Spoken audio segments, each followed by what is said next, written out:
আপাতত জামায়াতকে বাদ দিয়ে ৩০০ আসনে ধানের শীষের প্রার্থী দিতে সাংগঠনিক প্রস্তুতি শুরু করেছে বিএনপি। সম্ভাব্য প্রার্থীদের জনপ্রিয়তা যাচাইয়ে মাঠ পর্যায়ে জরিপেও শুরু করেছে শীঘ্রই। বিএনপির একজন ভাইস চেয়ারম্যান বলেন, সুযোগ সন্ধানের বিষয়ে এবার সতর্ক বিএনপি। আরেফিন শাকিলের প্রতিবেদন।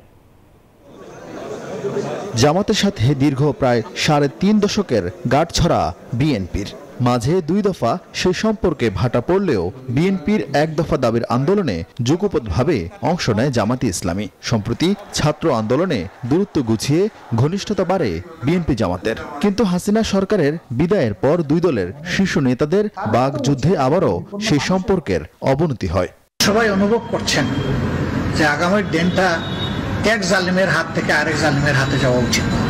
কিছু ফেস আছে, তো কিছু ফেসগুলোকে দেখে আমরা একটু ভয় পাই।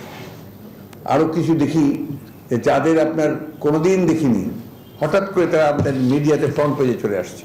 এমন বাস্তবতায় আগামী নির্বাচনে তাদের আলাদাভাবে অংশ নেয়ার জোর গুঞ্জন রাজনৈতিক মহলে। সেই গুঞ্জনের পালে হাওয়া দিচ্ছে বিএনপির সাংগঠনিক সম্পাদকদের জেলা উপজেলা সফর ঘিরে। বিএনপি সূত্র জানায়, ২০০৮ ও ২০১৮ সালের প্রার্থী তালিকা সামনে রেখে আগামী নির্বাচনের প্রস্তুতি শুরু করেছে দলটি।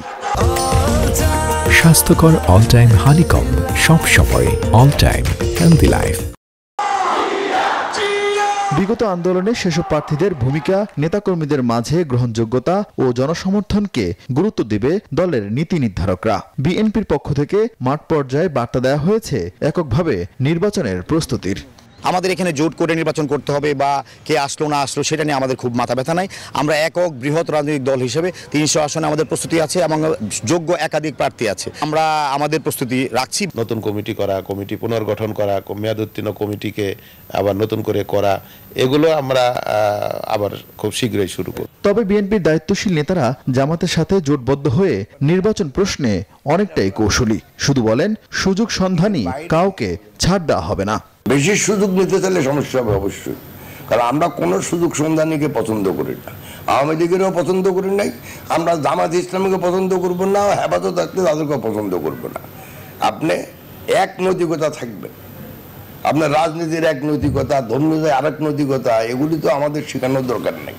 ১৯৯১ সালের নির্বাচনে জামাতের ২০ জন সংসদ সদস্য নির্বাচিত হন। ২০০১ সালে ৪ দলীয় জোটের ব্যানারে নির্বাচন করে আসন পায় ২১টি।